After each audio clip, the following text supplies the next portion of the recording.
గురజాల మండలం గంగవరం గ్రామంలో వేంచేసుకున్నటువంటి శ్రీ భద్రకాళి సమేత వీరభద్ర స్వామివారి యొక్క 31వ వార్షిక కళ్యాణ తిరునాళ్ల మహోత్సవం ఎంతో వైభవంగా నిర్వహించారు. ఆలయ పూజారి దుర్గా మల్లేశ్వరరావు ఆధ్వర్యంలో స్వామివారికి పంచామృతాలతో మహాన్యాసపూర్వక ఏకాదశి రుద్రాభిషేకం, తదుపరి కుంకుమార్చన, పుష్పార్చనతో పూజా కార్యక్రమాల్లో జరిపి అలంకరణ గావించి తదుపరి స్వామివారి అమ్మవారి యొక్క ఎదుర్కోల మహోత్సవం, తదుపరి కళ్యాణ మహోత్సవం రంగరంగ వైభవంగా నిర్వహించడం జరిగింది. సాయంత్రం బాజా భజంత్రులతో మేళతాళాలతో స్వామివారి గ్రామోత్సవం నిర్వహించారు. ఆలయ అభివృద్ధి కమిటీ ఆధ్వర్యంలో భక్తులకు తీర్థ ప్రసాదాలు అందించారు.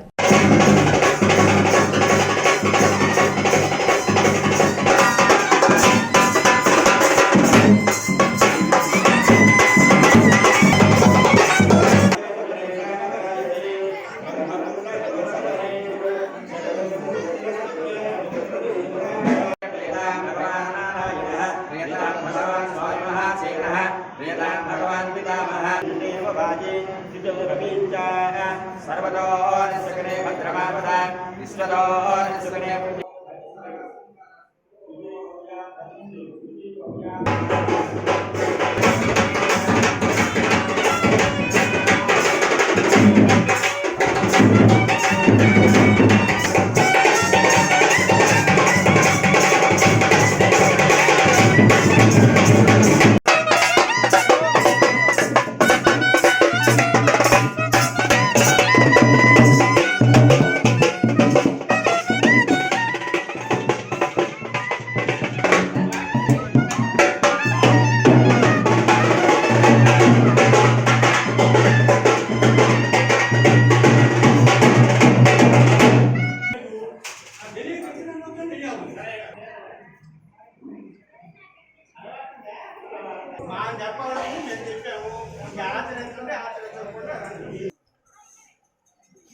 గణపతిని చేసుకొని గ్లాసులో నీళ్లు పోసుకొని